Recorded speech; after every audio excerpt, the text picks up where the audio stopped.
The question came out of nowhere, soft and without accusation, and it nearly broke Thomas Doyle in half. He had been standing at the fence line separating the yard from the north field, his forearms resting on the top rail, his eyes fixed on that wide, brown, devastatingly empty stretch of earth that rolled away from the house toward the ridge. Lydia had walked up beside him holding 2 tin cups of coffee, and she had handed him one without a word, and together they had stood there in the early October silence, with the wind moving through the dry grass along the fence posts. And then she had asked it, "Why haven't you planted the north field, Thomas?" He felt the question land somewhere deep in his chest, in the exact place where he had been keeping everything locked for 3 years, and for a moment he could not breathe. His knuckles went white around the tin cup. The steam from the coffee curled and disappeared in the cold morning air. He stared at the field and said nothing, and the silence between them stretched out long and trembling like a wire pulled too tight, and Lydia did not push him, did not fill the quiet with nervous talk the way some women would have. She simply stood beside him and waited, and that patience, that terrible and beautiful patience of hers, was what finally undid him. Because the north field was not just an empty field, it was a grave. Not in the literal sense, though some days it felt like one. It was the grave of everything Thomas Doyle had once believed about himself, about the future, about the kind of man he was capable of being. Every spring for the past 3 years he had harnessed the draft horse, walked it to the edge of that field, stood there with the plow handles in his fists, and then he had simply stopped. Every time. He had unharnessed the horse, put the plow back in the barn, and walked into the house and sat at the kitchen table until the feeling passed enough that he could move again. 3 springs, 3 empty seasons. 3 years of that field lying fallow, while everything inside him lay fallow too. And now Lydia was standing beside him with her dark hair pinned at the nape of her neck and her green eyes fixed on the side of his face. And she had asked the one question that nobody else on earth had thought to ask. Or perhaps the one question everyone else had been too afraid to ask. And Thomas Doyle felt the locked door inside him begin to open whether he wanted it to or not. He turned to look at her, and whatever she saw in his face made her go very still. "Sit down," he said, his voice rough. "This is going to take a while." And that was how it started. But to understand what happened on that October morning in 1884, standing at the fence line of the Doyle homestead 3 miles south of the town of Harlan, Colorado, you have to go back to how Lydia Atwood came to be standing there at all. She had arrived in Harlan on the 14th of July, stepping off the Atchison, Topeka and Santa Fe train with a single leather traveling bag and a second-hand trunk that the station master had to help her drag off the platform. She was 26 years old, originally from Springfield, Ohio, and she had answered Thomas Doyle's advertisement in the Cincinnati Enquirer not because she was desperate, or not entirely because she was desperate, but because she had read the advertisement 3 times, and something about the plain, unornamented honesty of it had struck her as different from all the others she had seen in the same column. Most of the advertisements from Western men seeking wives were elaborate performances of modest success, full of words like comfortable situation and good prospects, and decent Christian man of industry. Thomas Doyle's advertisement had said, "Widower, 34, operating a cattle and wheat farm in Harlan, Colorado. House is sound. Work is hard. Situation is honest if not comfortable. Seeking a woman of practical disposition and genuine character. No pretense expected or offered." No pretense expected or offered. Lydia had read that line 4 times. Then she had clipped the advertisement out of the paper, folded it carefully, and put it in the small cedar box on her dresser where she kept the things that mattered to her. And that evening she had written Thomas Doyle a letter. She had not been entirely sure what she expected from the exchange of letters that followed, but she had not expected honesty to answer honesty so completely. His letters were plain and direct, and occasionally, unexpectedly, tender. He wrote about the land the way some men wrote about their wives, with a kind of reverent exasperation, as though it was always demanding more from him than he had anticipated, and he was always, somehow, surprised to find he had more to give. He described the mountains in winter, and the way the creek at the south end of his property flooded every spring, and the particular quality of the light at evening in late summer, golden and deep and long, when the shadows stretched out across the wheat fields, and the whole world seemed briefly suspended. He never once mentioned the north field. Lydia had not noticed the omission, because how would she have known to notice it? She had simply read his letters at the kitchen table in her parents' house in Springfield, with the smell of her mother's cooking in the air, and the sound of the neighbors' children playing outside in the August heat, and she had felt something shifting inside her chest, some quiet but unmistakable pulling toward the west, toward the mountains, toward the plain and direct man who wrote to her every 2 weeks without fail. She had accepted his proposal in September. She had arrived in July, 10 months of letters between them, because her father had taken ill in October, and she had not been able to leave until he had recovered enough that her mother could manage without her. Thomas had waited. He had written her every 2 weeks for those 10 months without any sign of impatience, only steady, reliable presence, and that steadiness had meant more to Lydia than she had known how to say. She had stepped off the train in Harlan and seen him standing on the platform before he saw her, and she had had a single unguarded moment to observe him. He was tall, lean in the way of men who work outdoors constantly, with wide shoulders and hands that were large and clearly calloused even from a distance. His hair was dark with early threads of gray at the temples, and his face was angular, not handsome in any classical sense, but compelling in a way that Lydia found she could not immediately look away from. He had the look of a man who had survived things, not dramatically, not with any visible wound you could point to, but in the quiet way of a man who has made peace with certain hard truths and is simply carrying them forward. He spotted her and crossed the platform and took off his hat, and his eyes were a deep, unremarkable brown that became immediately remarkable when they fixed on her face with an attention that was total and unsettling. "Miss Atwood," he had said.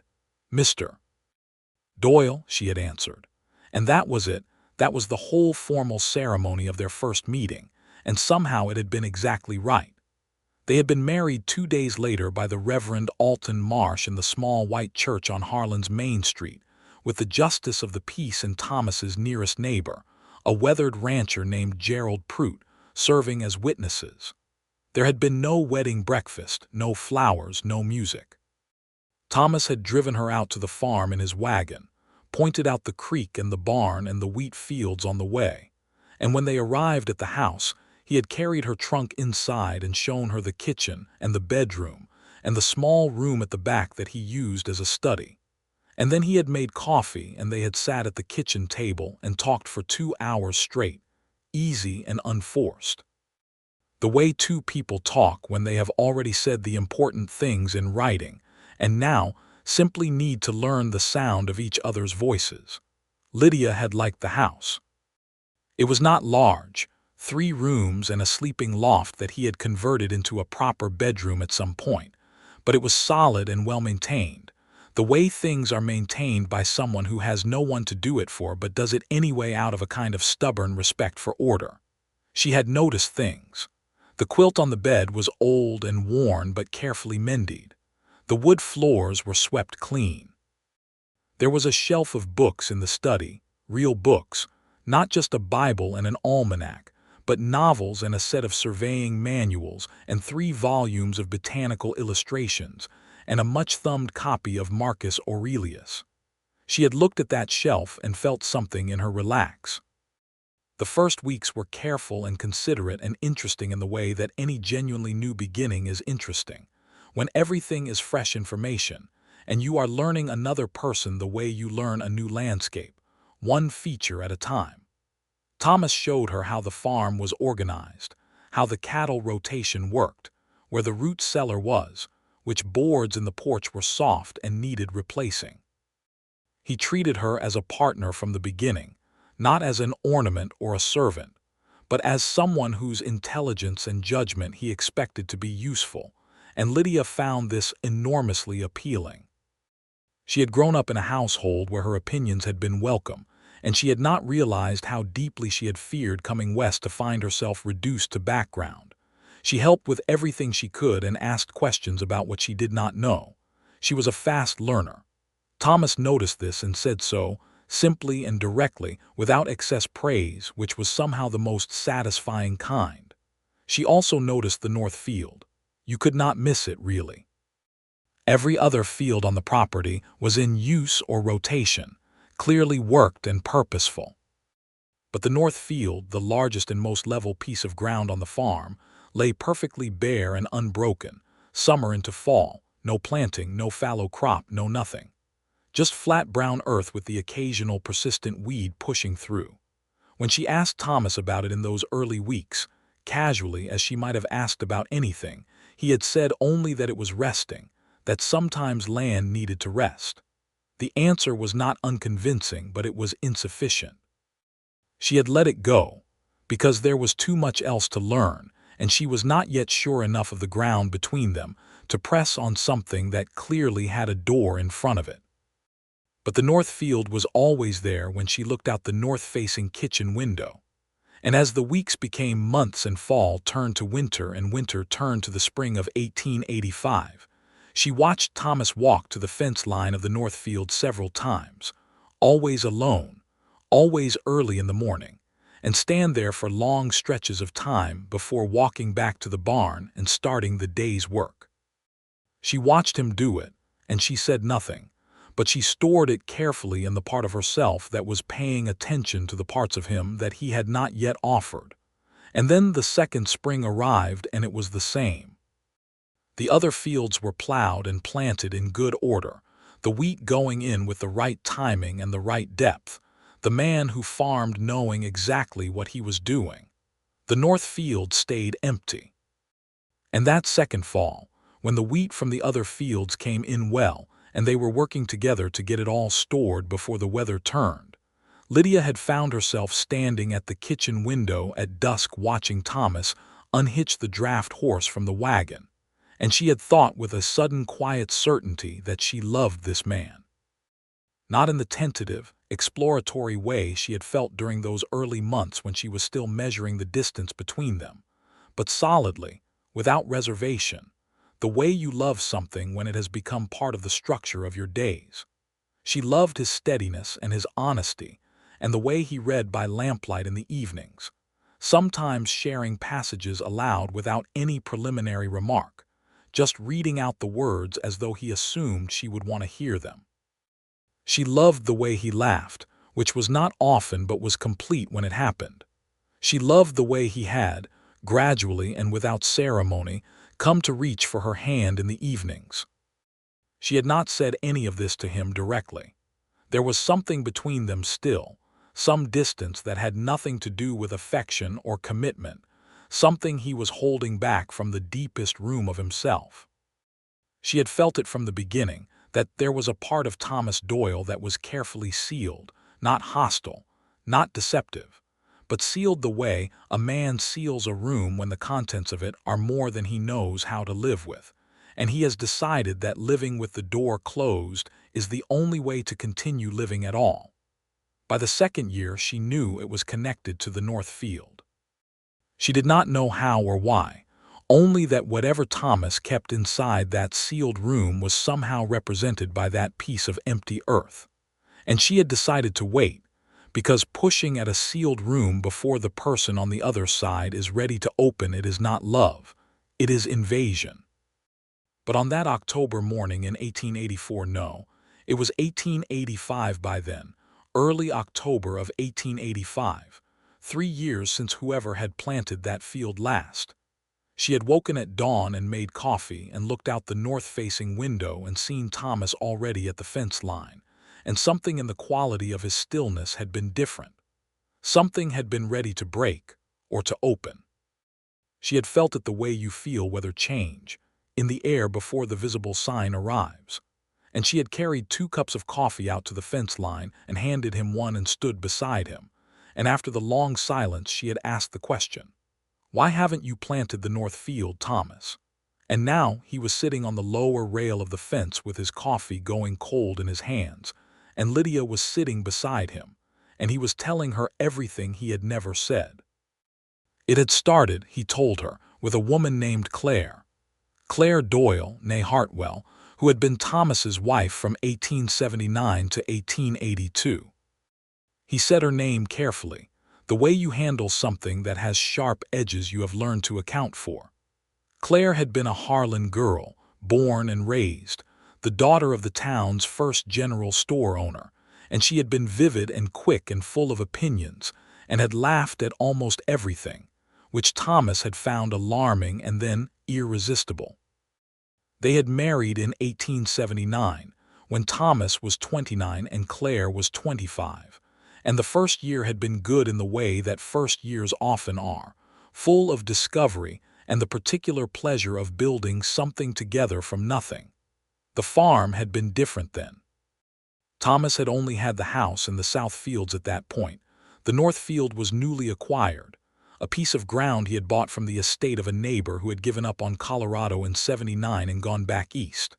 The North Field was the best ground he owned, deep and level and with excellent drainage. He had been proud of it. He and Claire had talked about what they would plant there, wheat or corn, and about the children they would have, and about the years ahead, which seemed full of possible good things. He paused here, and Lydia watched his hands tighten around the cup, and she waited. Claire had become pregnant in the spring of 1880, he said. They had both been overjoyed. He had planted the North Field for the first time that spring, wheat, and it had come in beautifully, and he had felt, walking through those tall green rows in July with Claire's hand in his, that this was what life was supposed to be. This specific thing. This exact arrangement of land and sky and the woman beside him and the child coming. The child was born in November of 1880. A boy, they had agreed on the name William, after Thomas's father. The birth had been difficult, he said, and his voice changed when he said it, went lower and flatter, the voice of a man recounting something from behind protective distance. The doctor from Harlan had been there, and Mrs. Prout from the neighboring ranch had come to help, and it had taken most of the day and all of the evening, and William had been born just before midnight and had been alive, genuinely alive, had cried and moved and had the crumpled red look of a healthy newborn, and Claire had not stopped bleeding. He said it very quietly, without any flourish. Lydia felt the words arrive in her chest with physical weight. The doctor had done everything he could. Mrs. Prout had stayed the whole night. By 3 in the morning Claire was gone, and William was alive in a basket beside the stove, and Thomas Doyle was sitting on the kitchen floor with his back against the wall while the doctor told him there was nothing more anyone could have done, and that it sometimes happened this way, and that the baby was strong and would be fine with proper care. Thomas stopped talking. The wind moved through the dry grass. A hawk circled high over the North Field, riding the cold updraft without effort. "William," Lydia said very softly. "William," Thomas confirmed. "He's in the churchyard in Harlan. He died 6 weeks after Claire." Lydia went very still. Thomas looked at his coffee cup. "Was fine at first. Mrs. Prout helped me with him those first weeks, showed me how to manage. I found a woman in town whose own baby had died, a Mrs. Vance, who could nurse him. He seemed healthy." He paused. "Then he caught a fever, I don't know where from. I noticed it on a Monday morning, had the doctor out by Monday afternoon. But those fevers in infants, they move fast. By Wednesday night it was over." The silence that followed was the kind of silence that has substance, that presses against you. "I buried them both in January of 1882, Thomas said. 6 weeks apart. Claire in late November, William in early January. And then I was alone in this house, and it was winter, and it was quiet in a way I had never known anything to be quiet." He set down the coffee cup on the fence rail and turned to look at the North Field. "I had planted that field for William," he said, "for his future. I had been planning, while Claire was pregnant, what we would do with it, how we would build the barn extension, how we would rotate the crops, how the income from that field specifically was going to fund William's education. I had it all worked out." He made a sound that was not quite a laugh. And then they were both gone, and the field was still there. And the next spring I went out to plow it, and I stood there with the plow handles in my hands, and I could not do it. I could not break that ground. Something in me just refused entirely. Because planting it felt like Lydia began and then stopped, not wanting to put words in his mouth. Like moving on, Thomas said. Like accepting it. Like saying that the plan I had made for that ground was finished and now I was making a new plan without them in it. He shook his head. I know how that sounds.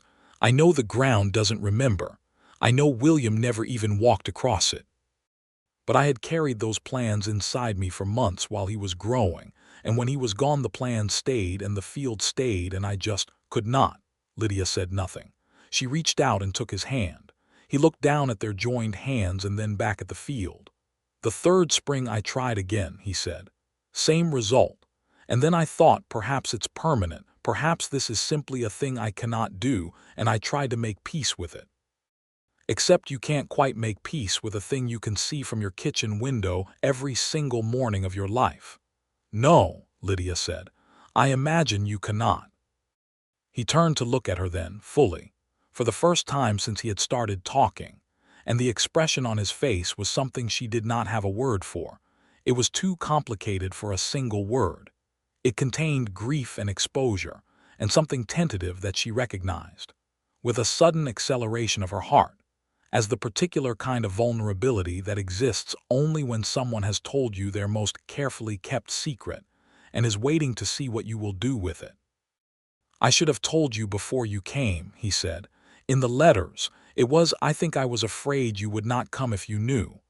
I would have come, Lydia said immediately. You couldn't have known that. No, I couldn't have known it for certain, but I believe it, now that I know the whole of it. She held his hand more firmly. Thomas, you have been carrying this alone for 3 years. You have been running this farm and managing this grief and managing this house entirely alone for 3 years. And then you wrote an advertisement asking for a woman of practical disposition and genuine character.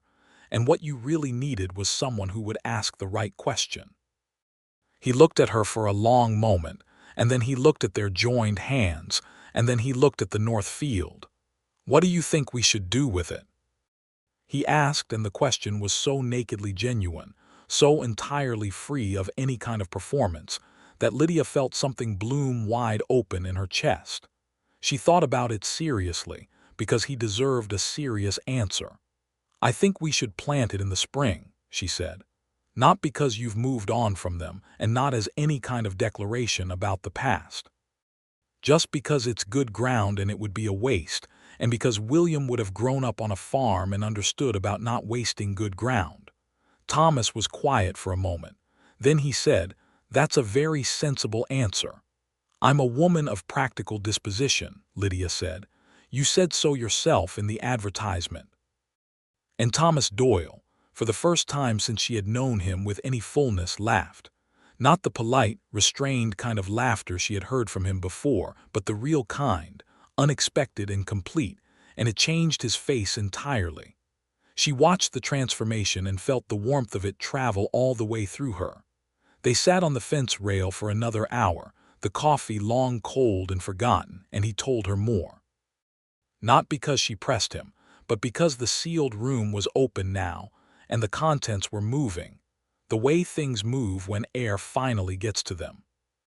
He told her about Claire, about the specific details of who she had been, her humor and her stubbornness, and the way she had reorganized his entire kitchen within the first week of their marriage, and never asked his opinion about it, and been entirely right in every choice she made.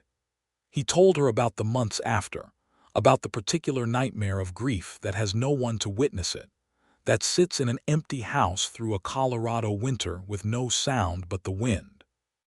He told her about Gerald Pruitt's wife, Margaret, who had brought food over twice a week all through that winter without being asked, and without making any comment about it, simply putting the dishes on the table and leaving, and how that wordless kindness had been the thing that kept him functional when almost nothing else did. He told her about the decision to advertise for a wife, which had taken him almost a year to make. Not because he was over the grief. He was careful to clarify, not because he had finished mourning, but because he had reached a point where he understood that the closed life he was living was not sustainable. He was 33 years old, and he was running a farm that was too large for one person, and he was sitting in his kitchen in the evenings reading the same passages of Marcus Aurelius over and over, and he had realized one morning that he could not remember the last time he had spoken to anyone about anything that was not directly related to cattle or wheat prices or fence repairs. The advertisement was partly practical, he said. I won't pretend it wasn't. The farm is hard to run alone. But it was also, he paused, looking for the right word, a decision to try to be alive again, in the full sense. No pretense expected or offered, Lydia said quietly, repeating the line from his advertisement. No pretense expected or offered, he agreed. She looked at him for a long moment, at this angular, steady man sitting on a fence rail in the early October cold with his hands wrapped around a long cold cup of coffee. And she thought about the 10 months of letters, and the careful quiet of their first months together, and the way he had been building something real with her. She could see it now from the outside, building it brick by careful brick, the way a man builds who has had something fall before and knows the particular weight of what it means to lose. I love you, she said, because it was simply true and the moment was exactly right for true things. He looked at her with an expression that went through several stages very quickly, surprise first, then something that was almost pain, and then something that resolved into a warmth so steady it seemed to come from very deep in him. I love you too, Lydia, he said. I have been finding out how to say that for a year. She leaned her head against his shoulder, and they sat there in the cold October morning with the north field lying empty in front of them, and it was the most right thing she had ever felt. But the conversation at the fence line was not the end of it. Revelations of that size do not simply resolve in an afternoon and leave everything tidy. What the conversation at the fence line did was change the nature of what was between them, deepened it, made it true in a new and more complete way. But it also opened up work that needed to be done, not dramatic or dangerous work, but the steady, careful work of learning how to carry something together that one person has been carrying alone. Over the following weeks, something shifted in the house. Not dramatically, Thomas was not a dramatic man, but noticeably. He talked more. Not in a performative way, not suddenly talkative for the sake of it, but in the way of a man who has remembered that sharing the weight of thought is possible and has decided to practice it again.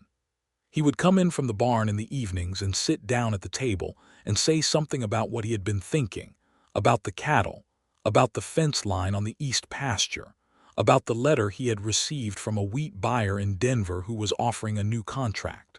Small things. The kind of small things that are not small at all when they are offered freely. Lydia, for her part, had begun asking Gerald and Margaret Prout to dinner. The Prouts were in their 50s, solid and warm in the way of people who have lived honestly and without particular complaint through hard things, and Margaret had known Claire, had helped bring William into the world and helped lay them both out afterward, and Lydia had felt instinctively that these people were important to Thomas in a way that was about history and witness. She wanted to know them. She wanted Thomas to have the freedom to be known by people who remembered the full arc of him. Those dinners became a regular thing through November and into the winter. Margaret Prout was direct and funny and enormously perceptive, and she took to Lydia with a warmth that felt genuine and not at all like the studied approval of a woman being careful not to say the wrong thing about the first wife. She said the wrong thing about Claire, actually on the first evening, said it cheerfully and directly. She would have liked you. She had no patience for pretense either. The two of you would have had a great deal to say to each other. And somehow this was exactly the right thing, because it made Claire real without making her a shadow, made her a specific person who had existed and could be spoken of, which was more respectful and more healing than the careful avoidance of her name. Thomas had looked across the table at Margaret when she said it, and Lydia had watched something in his face ease, some last residual tightness release, and she had thought, "Thank you, Margaret Prout."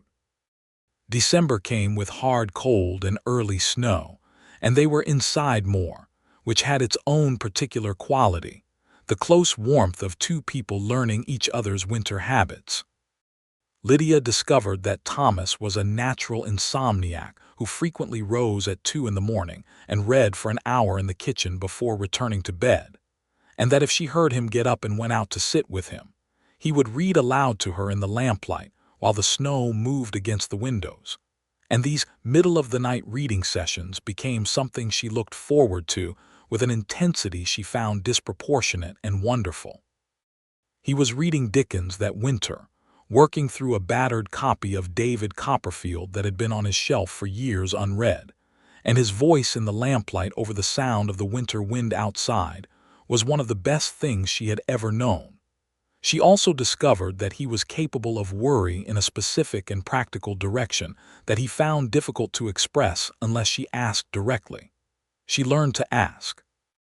She learned that, when he went quiet in a particular way at the supper table, it usually meant he was calculating something about the farm finances in his head and had found a number he didn't like, and that if she asked him to tell her what he was working out, he would tell her, and together they would think about it until they had either solved it or determined it could not be solved that evening and set it aside.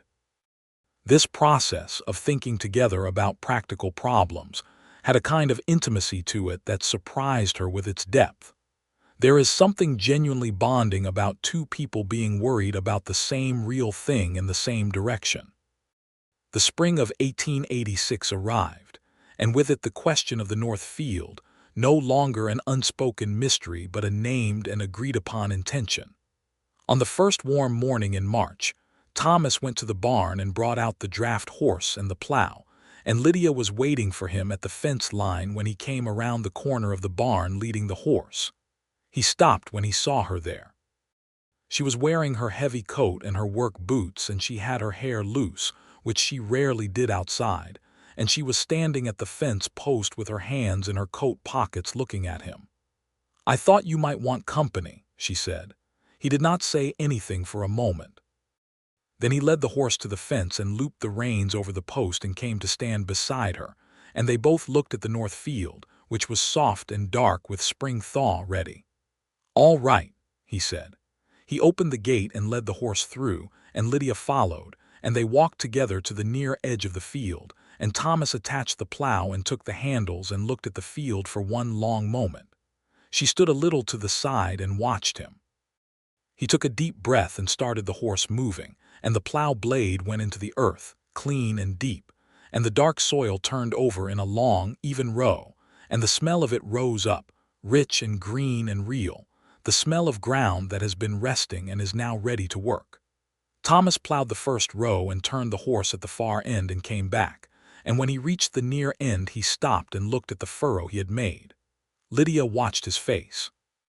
It was complicated and quiet, the expression of a man feeling several things at once without quite knowing which of them to give authority to. She walked to him and put her hand on his arm. "Good ground," she said. "Good ground," he agreed. He plowed the North Field that day in its entirety, taking the full day to do it, and Lydia brought him food and water and worked alongside him where she could, and by evening the whole field was opened and dark and ready. They stood at the fence line as the sun went down over the ridge and the sky turned the particular Colorado sunset color of deep orange layered with purple, and Thomas put his arm around her and she leaned into his side, and neither of them said anything for a long time. "I'm glad you asked," he said finally. "I know," she said. "So am I." They planted the North Field the following week, wheat, the same as every other wheat field on the farm, and there was nothing mystical or particularly notable about the planting except that it was done, and it was real and it meant something, and that was enough.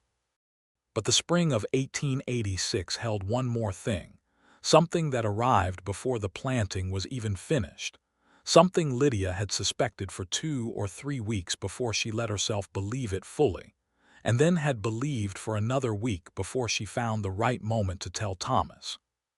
She told him on a Sunday morning after breakfast, when he was sitting at the kitchen table with the weekly paper from Harlan that Gerald Prout picked up for them on his supply runs. She came and sat across from him, and he looked up from the paper. "Thomas," she said. He put the paper down. Something in her voice or her face had already told him this was important. "There's going to be a baby," she said. He was very still for a long moment. She watched him, her heart in a measured, careful state, because she understood what this news cost against the past, understood that joy and terror were going to arrive together, and that she needed to let him have both.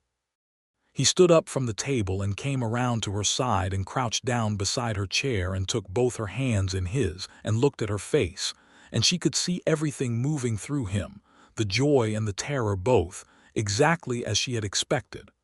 "All right," he said after a moment. "All right." And the second time he said it, the word had a different quality, not the resigned practicality of the first utterance, but something more deliberate, more chosen, a decision to meet what was coming rather than brace against it. "All right," she agreed. He put his forehead against her hands and stayed there for a moment, and she felt the slight unsteadiness of his breathing, and she kept her hands very still in his. "She may have been right about the doctor," Thomas said, and Lydia knew he meant Claire, and she knew what he meant about the doctor. The doctor who had been at William's birth, old Dr. Foster, had retired and moved away the previous year. There was a new doctor in Harlan now, a young man named Dr. Marcus Webb, who had studied at the University of Colorado in Boulder and had a different kind of training, more recent, more thorough, and a better kit of instruments and medications. "Dr. Webb is very competent," Lydia said. "I've spoken with Margaret about him. She thinks highly of him." Thomas lifted his head. "We'll go into Harlan together this week and talk to him." "Yes," she said, "and you'll tell me if you feel anything concerning, anything at all." "I will," she said, "and you won't let your worry eat you silent. You'll say what you're thinking." He met her eyes. "I'll say what I'm thinking," he agreed. They went into Harlan on Wednesday and spoke with Dr. Webb, who was patient and thorough, and not at all alarmed by the questions Thomas asked, which were detailed and specific in the way of a man who had thought about this very carefully. Dr. Webb answered each question directly, and explained what he would watch for and when he wanted to see Lydia, and what circumstances would require immediate attention. Thomas listened with the focused attention of a man memorizing something important, which was exactly what he was doing, and afterward he shook Dr. Webb's hand and thanked him in a way that told the doctor something had happened here that went beyond the ordinary. Walking back to the wagon, Thomas was quiet, but it was not the sealed, closed quiet of before. It was the quiet of a man who is thinking hard about something real and immediate, and Lydia could see the difference clearly now that she knew what the difference looked like. "He seems capable," Thomas said as they reached the wagon. "He does," Lydia said, "and the medication he mentioned for if there's difficulty, he has it on hand." "He does." She put her hand on his arm. "Thomas, we are going to be careful, and we are going to be informed, and we are going to let the right people help us, and it is still going to be frightening, and that is all right. You're allowed to be frightened." He helped her up onto the wagon seat. "So are you," he said, which was the right answer. "So am I," she agreed, "and we'll manage it together." Summer arrived and the north field grew. It was one of the best wheat crops on the property that year, the ground having rested 3 years coming back with a kind of vigor that Thomas noted with a practical satisfaction, and Lydia noted with something that was not quite mystical, but was not entirely not mystical either. She did not say so to Thomas, who was a practical man, but she let herself feel it, the quiet sense that the ground had been ready when the time was right, and that it was good. Her pregnancy was not without difficulty. There was a period in the 5th month when she was unwell in a way that concerned Dr. Webb enough to have her rest completely for 2 weeks, during which Thomas did everything, the cooking and the house and the farm work, running on very little sleep and saying nothing about it except to tell her each evening what progress he had made on the day's list and what he planned to do the following morning, keeping her informed in the way that he had learned she needed, the way of someone who does not want to be protected from information about her own life. Margaret Prout came every other day during those 2 weeks, ostensibly to help with things in the house, actually to sit with Lydia and talk to her and make sure she was eating enough, which required some persistent effort because Lydia in those weeks had no appetite to speak of. Margaret talked about everything: the Prout Ranch, the town gossip, her grown children in Denver and Kansas City, her own 3 pregnancies, 2 of which had been difficult and all of which had resulted in healthy adults who were, she said with a certain dry emphasis, somewhat less difficult now than they had been at various points in their youth. Lydia listened and asked questions, and found herself grateful in a way that was nearly overwhelming, not just for Margaret's practical help, but for her presence, for the company of a woman who had known Thomas before the grief, and who was now witnessing the slow, sure process of him learning to live with more light again. The 2 weeks of rest resolved the difficulty, and by the 6th month Lydia was well again and working at a reduced but steady pace, and the anxiety in Thomas's eyes, which had been constant through that difficult stretch, began to ease.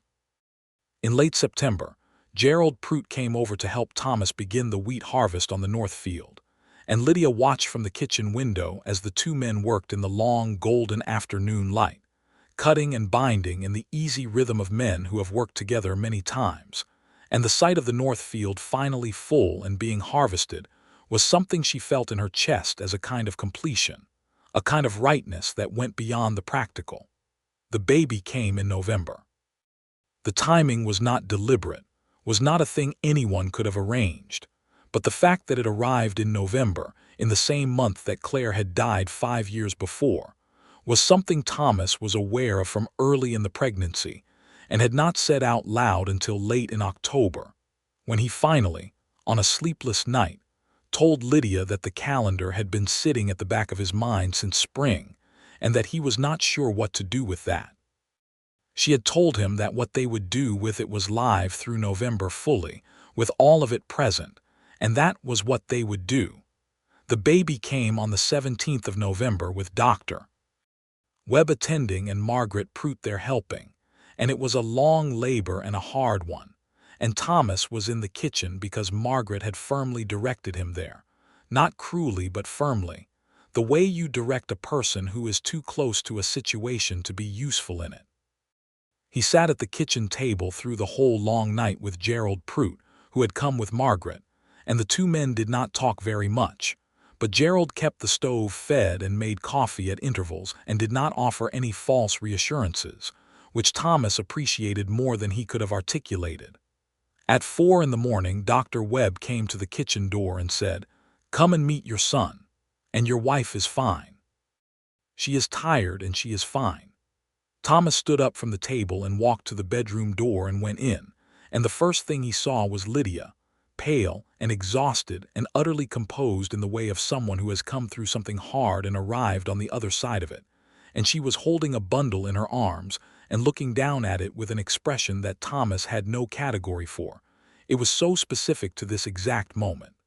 She looked up and saw him in the doorway and said, "Thomas, come and see him."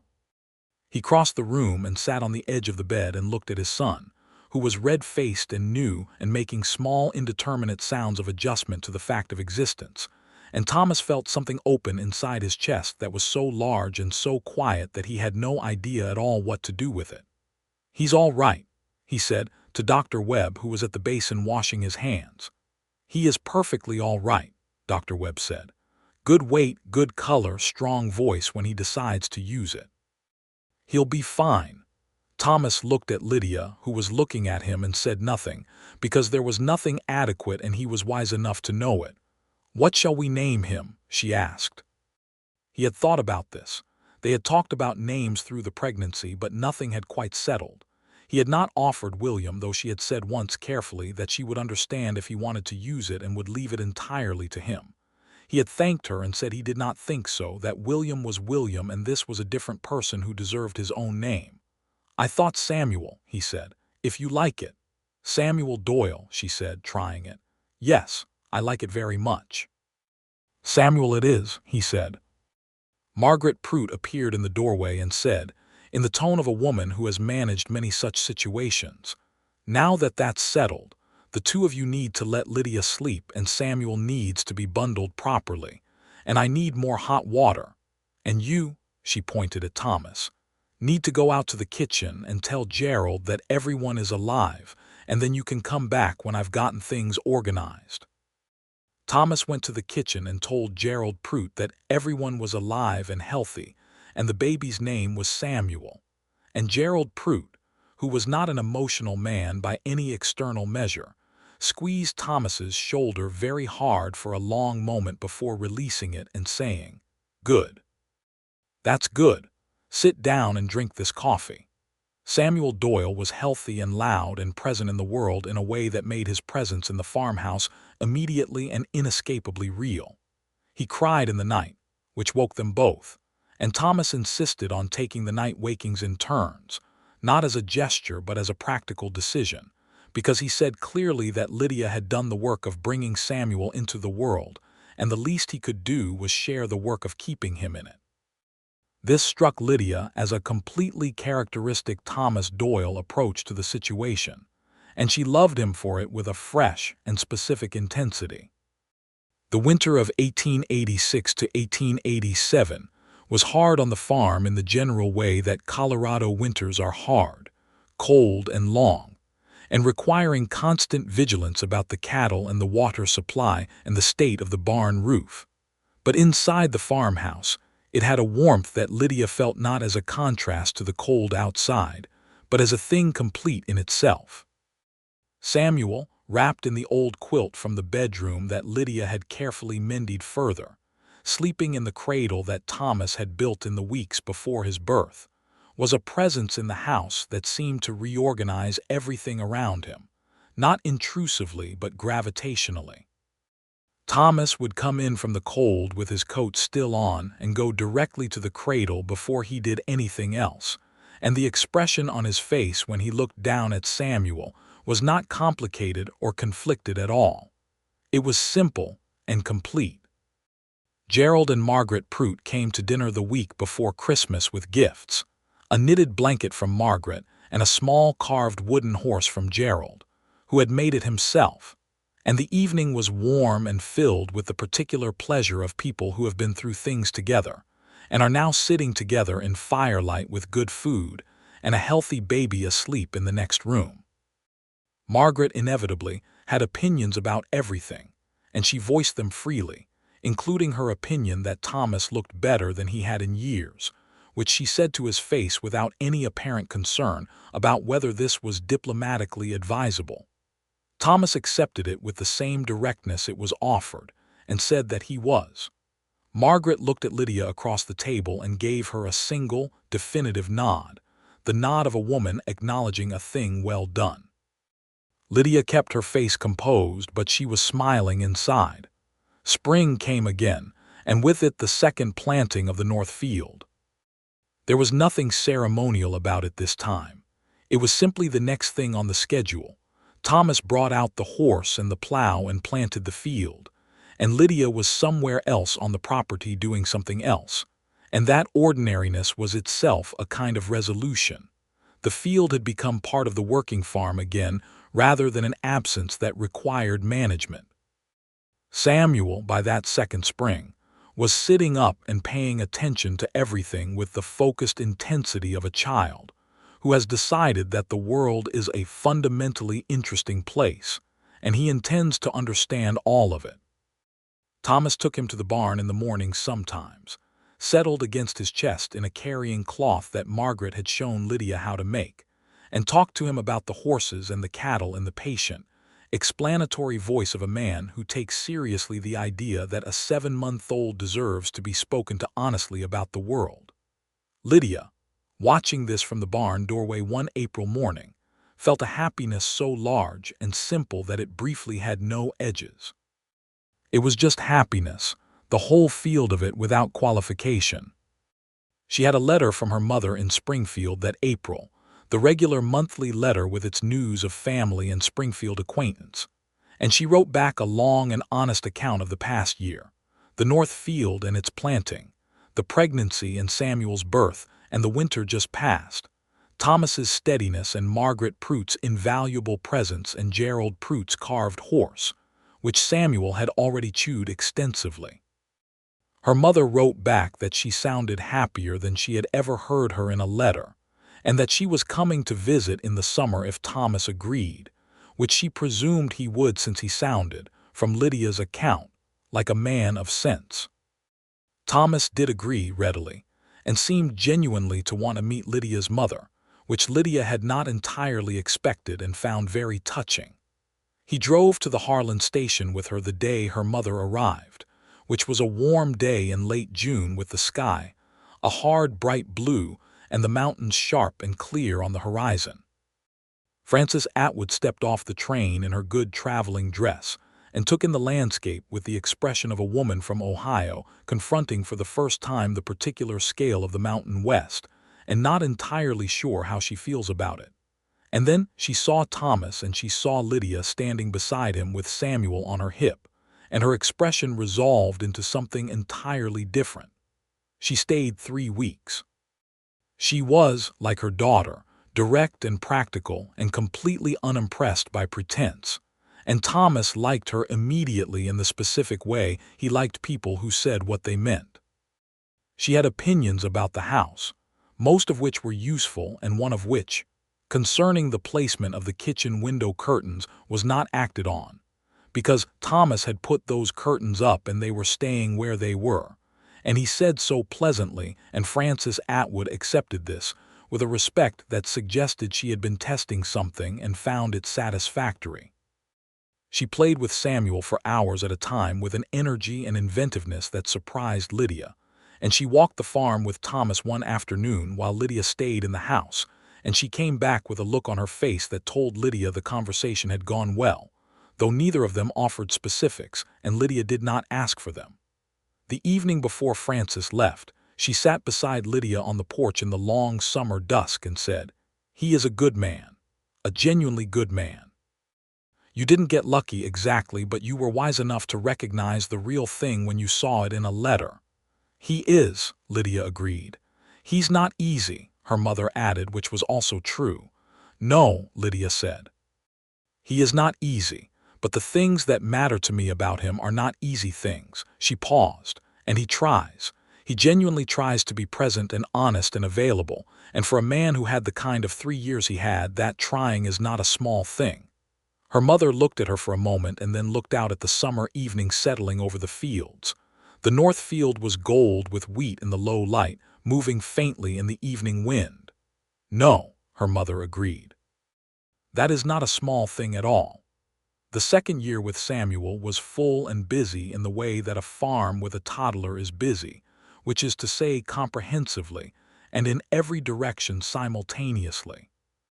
Samuel walked at 11 months, which meant that by his first birthday he was at large in the world in a way that required constant awareness of his location, because he was fast and curious, and had developed an interest in the gap under the barn door that was not compatible with unsupervised access.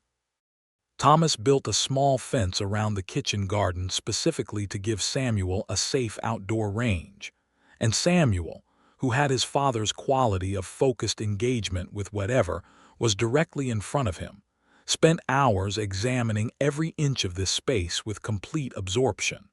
The farm continued to produce well.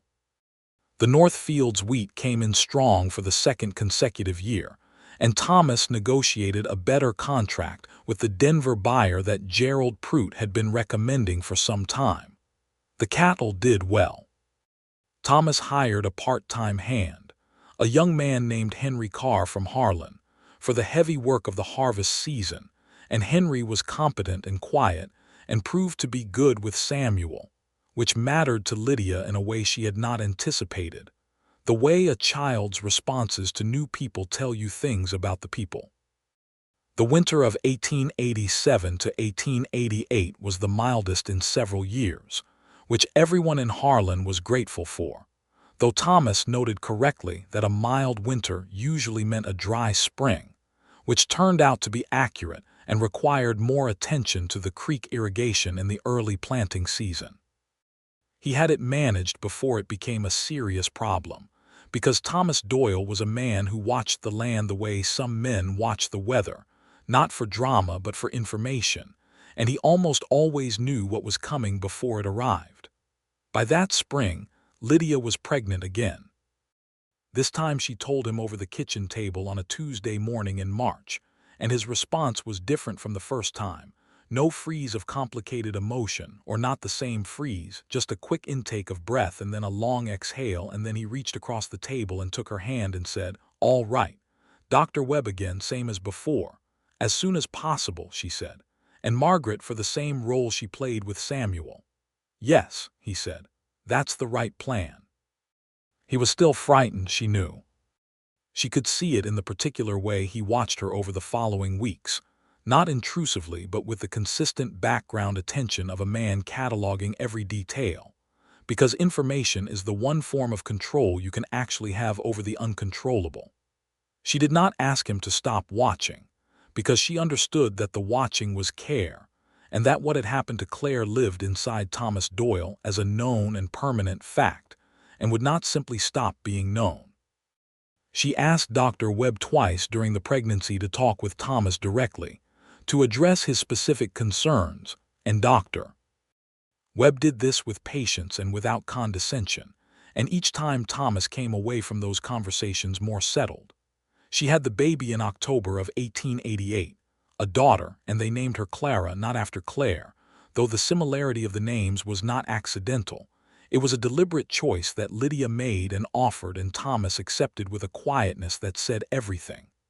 Clara Frances Doyle, the middle name for Lydia's mother, who got a letter about it before anyone else. The birth was easier than Samuel's, which Lydia privately credited to Dr. Webb's additional preparation this time, and to Thomas having coached himself all through the pregnancy to stay present rather than dissolve into anxiety, which he had managed with the same dogged determination he applied to everything difficult. Clara, from the beginning, had opinions. She made them known vocally and clearly, and without any apparent concern about whether anyone found this convenient. Thomas, watching her red-faced and entirely self-certain in her first weeks of life, said with a completely straight face that she reminded him of someone, and Lydia said, equally straight-faced, that she could not imagine who, and they looked at each other and both tried very hard not to laugh, which they failed to do. The farmhouse was full now, full of the particular organized chaos of 2 small children and 2 working adults, and all the specific logistics of a working farm, and Lydia found she loved the fullness of it. She had not known, before she came to Colorado, what she had wanted her life to actually look like from the inside.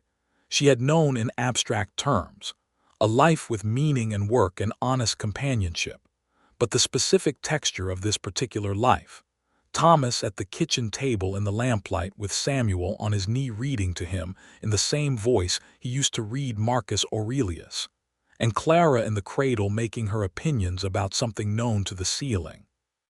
And the sound of the wind outside and the smell of the fields and the mountains on the horizon visible from every north-facing window was more specific and more real, and more hers than anything she had been able to imagine in Springfield. She wrote her mother a letter describing an ordinary Thursday, not a significant day, just a Thursday, and her mother wrote back that she had read the letter to Lydia's aunt, who had said that it was the happiest letter she had ever heard read aloud, and that it had nothing in it about being happy, which was perhaps the truest way of knowing that someone really is. In the late spring of 1889, Gerald Prout had a medical difficulty with his heart, a serious episode that the doctor said meant he needed to dramatically reduce the physical demands on himself, which for a rancher of Gerald Prout's particular disposition was not something he accepted gracefully. Thomas drove over to the Prout ranch the morning after he heard, and he came back that evening and told Lydia that he had offered Gerald what assistance the Doyle farm could provide for however long was needed, meaning Henry Carr's time and labor during the critical periods of the Prout calendar, and that Gerald had been gruff about accepting but had accepted. "You didn't ask me," Lydia said, not accusingly, just noting it. He looked at her. "You're right. I should have asked you before I offered Henry's time." "Henry's time is part of our budget," she agreed. "It is. I'm sorry, I acted on instinct." He paused. "Did you want me to take the offer back?" "Of course not," she said. "But next time ask first." She tilted her head. "Even when you already know what I'll say." He considered this and then nodded. "Fair. Because you already knew what I would say, didn't you?" The corner of his mouth moved. "I had a strong suspicion." "You were right," she said. "We'll give them whatever they need." The arrangement with the Prouts continued through the growing season, and Margaret Prout, who was not sentimental about receiving help any more than she was about giving it, was straightforwardly grateful in the way that made the help easy to give. Gerald recovered more fully than the doctor had predicted, because Gerald Prout was apparently constitutionally opposed to doing otherwise, and by fall he was managing again at a reduced but sustainable pace, and the arrangement resolved itself naturally. At the end of 1889, with Samuel approaching his 3rd birthday and Clara a year old and the North Field having produced a 3rd consecutive strong crop, Thomas came in from the fields one October evening and said to Lydia, who was at the stove and did not immediately look up, "I need to tell you something." She put down her spoon and turned around. His face was not troubled exactly, but concentrated, as though he had been thinking hard about something and had arrived at a conclusion. "I want to add to the North Field," he said. "Expand it. There's another piece of ground available on the north side of the ridge, about 40 acres, and I think we could make it work with the irrigation." She looked at him. "It's the direction I want to expand," he said. "Not east, not south. North." She understood that he was telling her something that was not about farming.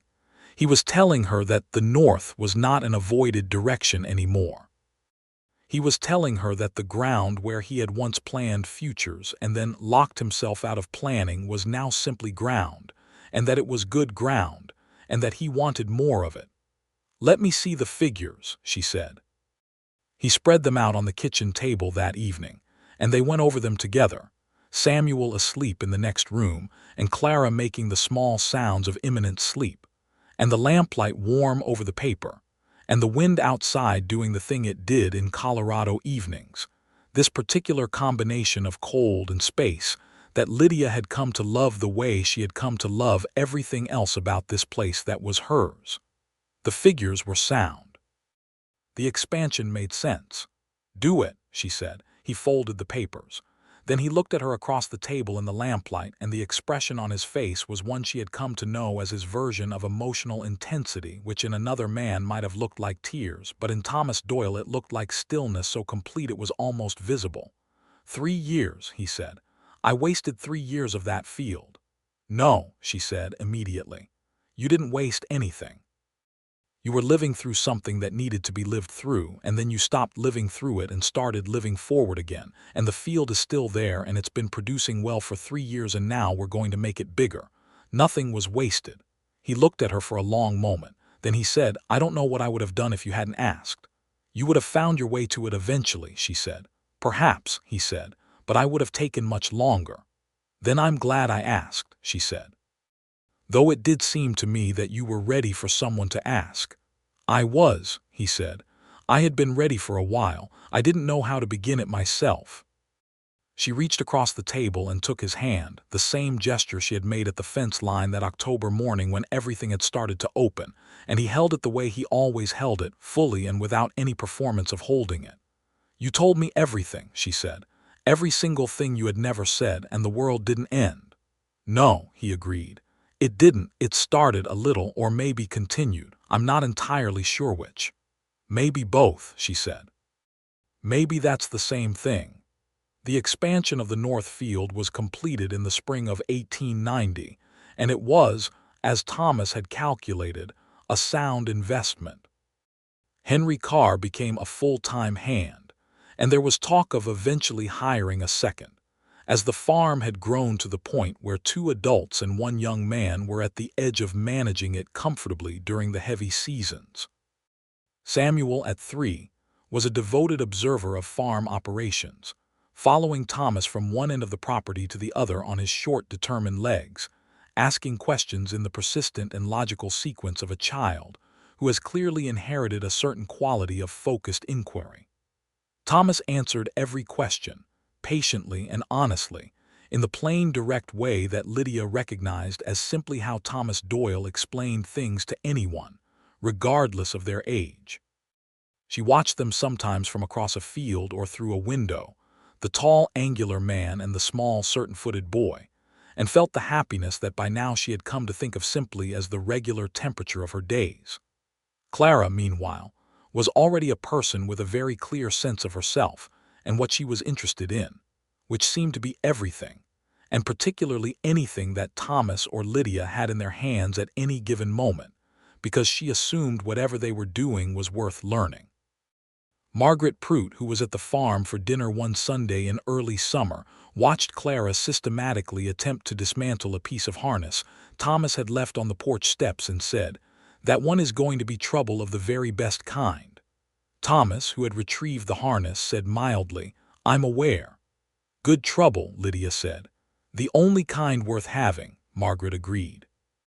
In the summer of 1890, Lydia's mother came for her second visit, this time bringing Lydia's younger sister Harriet, who was 23 and curious about the West in the way of a young woman who has read too many novels about it and wants to see if the reality matches. The reality of the Doyle farm did not match any novel Harriet had read, because it was neither romantic in the dime novel sense nor brutal in the cautionary sense, but was simply the specific, detailed, continuously demanding and continuously interesting reality of 2 people working hard at a life they had built together in a place they had committed to. Harriet found it impressive in a way she had not expected, a little humbling even, and she said so honestly, which made Thomas like her immediately. Lydia watched her sister with Clara on the porch one afternoon and felt a thread of simple pleasure in the connection, in the fact that her past and her present were in the same place at the same time and were comfortable with each other. She wrote in her journal that evening.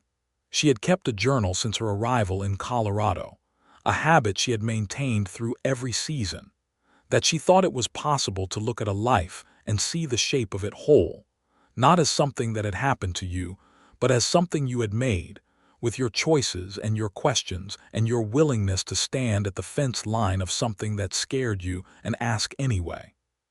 She wrote that the north field, which was tall with wheat in the evening light as she sat writing, had been the key to everything, not metaphorically but literally, in that one question had opened a door, and the door had led to the room where Thomas Doyle had been keeping the truest version of himself, and that she had been the one to ask because she had learned, in the 2 years before that October morning, to watch for the right moment and to trust the silence enough to speak into it.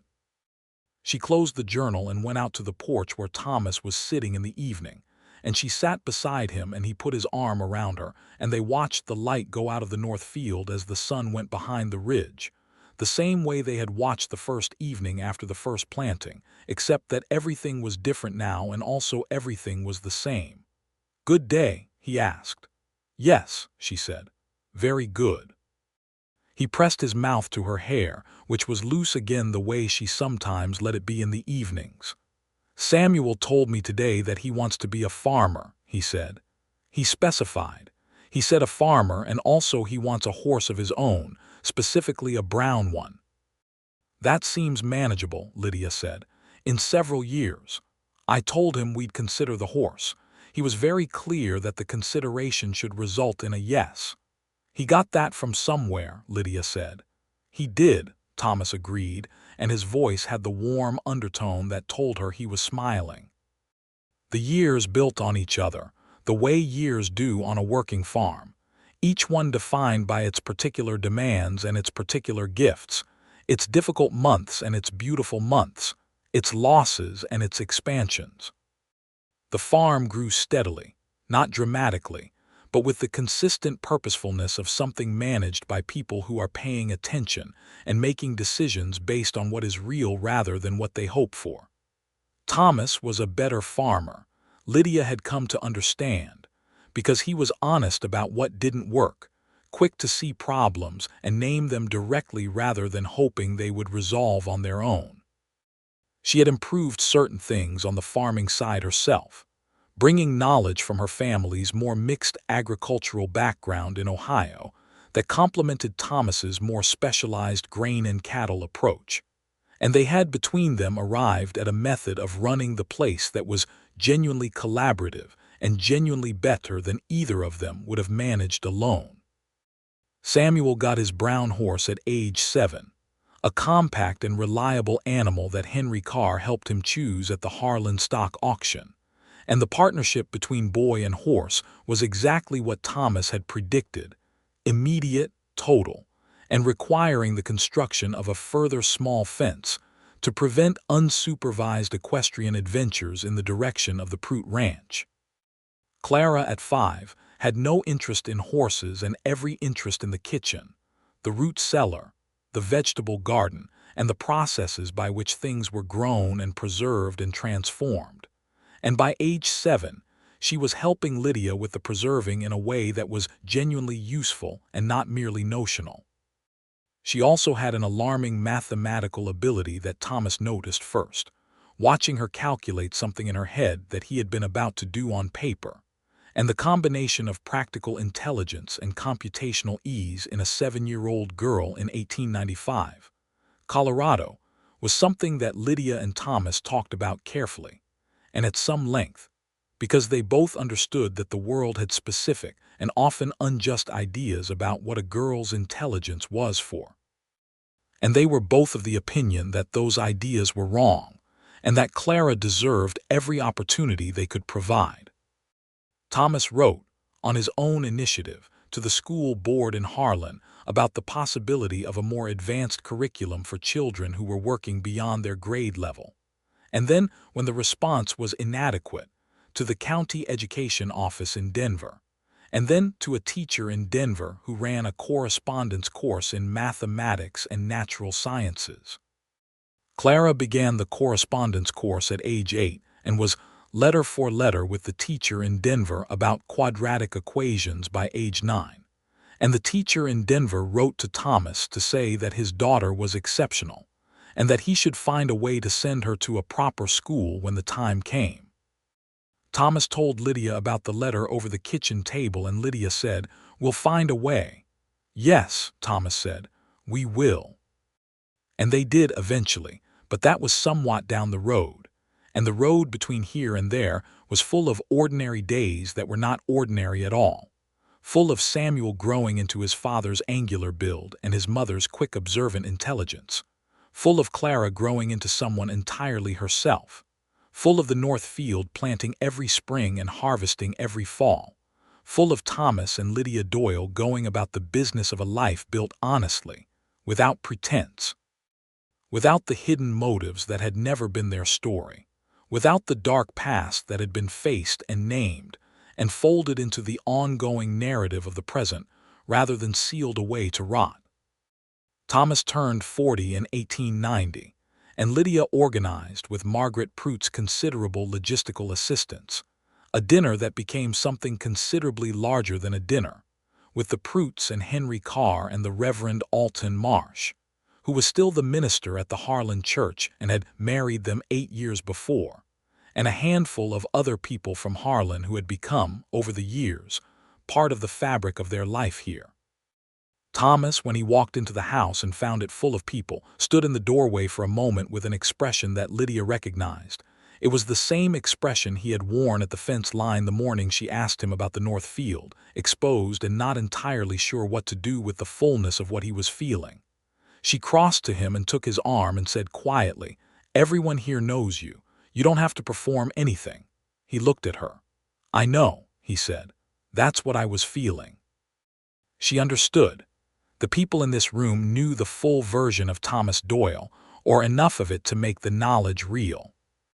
They knew about Claire and William, because this was a small town and secrets of that kind do not keep.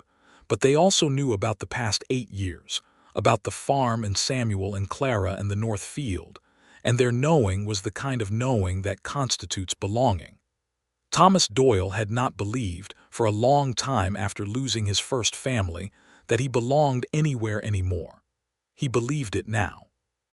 He put his arm around Lydia's shoulders and walked into the room, and the evening was long and warm, and full of the specific kind of happiness that comes from being, unambiguously, at home.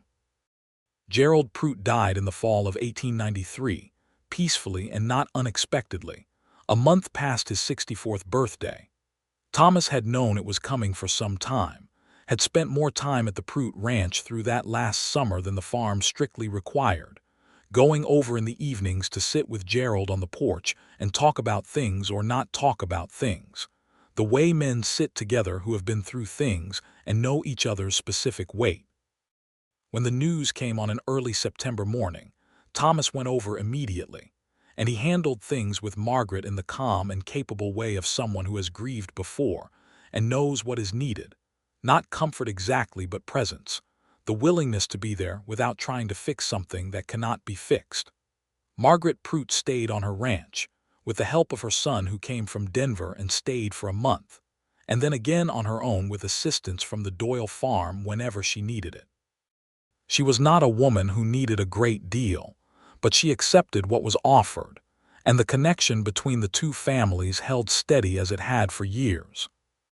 Lydia went to see her every week through the first winter, not because Margaret needed looking after, but because Margaret was her friend, in the fullest sense of that word, one of the people who had seen her arrive in Colorado and had watched everything since, and had never once treated the watching as anything other than what it was, the natural accompaniment of caring about someone. Through the middle years of the decade, the farm continued its steady expansion, and the children continued growing into themselves in ways that were their own and specific and occasionally surprising. Samuel, at 15, was already doing the work of a grown man on the farm alongside Thomas and Henry Carr, with the serious purposefulness of someone who has known from age 3 what he wants to do with his life, and has simply been getting ready to do it. He was not an easy teenager in the sense of being biddable or particularly interested in anyone else's convenience, but he was honest and hardworking, and had his father's quality of meaning exactly what he said, which Lydia found far more manageable than the alternative. Clara, at 13, had finished the Denver correspondence course and was working with a new teacher, this one connected to a seminary in Colorado Springs that had recently begun accepting female students of exceptional academic preparation. The teacher, a doctor, Anna Pemberton, had visited the farm once, coming out on the train from Denver specifically to assess Clara's work in person, and had spent an afternoon with Clara at the kitchen table going through problems and discussions. And at the end of the afternoon, she had told Lydia and Thomas, plainly and without qualification, that Clara was one of the most intellectually gifted students she had encountered, and that she belonged in a formal academic environment. She said it in front of Clara, which Lydia approved of, and Clara absorbed it with the composure of someone who is not surprised by the information, but is nonetheless pleased to have it confirmed. Thomas had sat with Clara that evening after Dr. Pemberton had gone back to Harlan to take the train, and he had told Clara that they would find the way to send her to a proper school, and that her job until then was to continue exactly as she was doing, and that her intelligence was not a problem to be managed but a capacity to be used, and that anyone who told her otherwise was wrong. Clara, who at 13 had the precise and economical approach to information that characterized everything she did, had said, "I know, but it's useful to hear you say it." He had looked at her for a moment and then said, "Your mother's influence," and Clara had looked back at him with an expression that was entirely her own and said, "Both of yours, actually," which was enough to make Thomas Doyle go briefly and completely quiet in the way that meant he was more moved than he was going to say out loud. The seasons folded over each other. Samuel grew into a man and took over more and more of the farm's operational decisions, which Thomas ceded with the same directness with which he did everything, clearly and without drama, making it plain that the farm would eventually be Samuel's, and that this had always been the plan. Clara went to Colorado Springs at 16 and wrote letters home every week, long and detailed and occasionally funny, in a way that had always been entirely characteristic of her, and the letters were read aloud at the kitchen table on Sunday evenings, which became a ritual as established as anything else in the rhythm of the farm.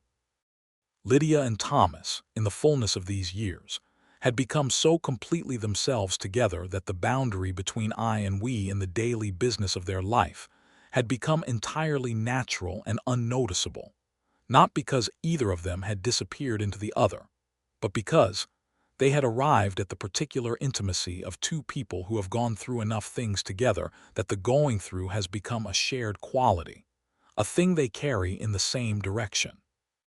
On a morning in the spring of 1898, Thomas came into the kitchen from the barn and found Lydia at the north-facing window with her coffee, looking out at the north field, which was bare and turned for planting. He came to stand beside her. "What are you thinking?" he asked. She turned to look at him. He was 51 now, and the gray was more than threads at the temples, and his face had the lines of a life lived outdoors and in full, and he was himself in every detail that mattered, in all the ways that had been true of him from the beginning. "I'm thinking about a morning in October of 1885, she said, "when I brought coffee out to a man standing at that fence line." He looked at the field and then at her. "And I'm thinking," she continued, "that everything that came after that question, every single thing, Samuel and Clara and the north field and the Proots and the years and everything, all of it came from that one question. From your willingness to ask it," he said, "and from your willingness to answer," she said. He put his arm around her and she leaned into his side, exactly as she had on the evening of the first planting, the same gesture, worn smooth with repetition, entirely new in the specific quality of this particular morning. The north field was ready to be planted. It would be planted. It had been planted every year for 12 years, and it would go on being planted, season after season, the most reliably productive ground on the farm, deep and level and well-drained, generating its good steady harvest, the place where Thomas Doyle had once carried his most locked-away grief and could not break ground, now broken and working and real. There was a letter on the kitchen table from Clara, who was finishing her second year of formal study and had been invited to continue with advanced work in mathematics. There was a boot print of Samuel's still damp on the porch boards from this morning's early start. There was coffee on the stove and the particular smell of spring earth coming through the open kitchen window, and outside the mountains were clear and sharp against the blue Colorado sky, and everything was as it was supposed to be.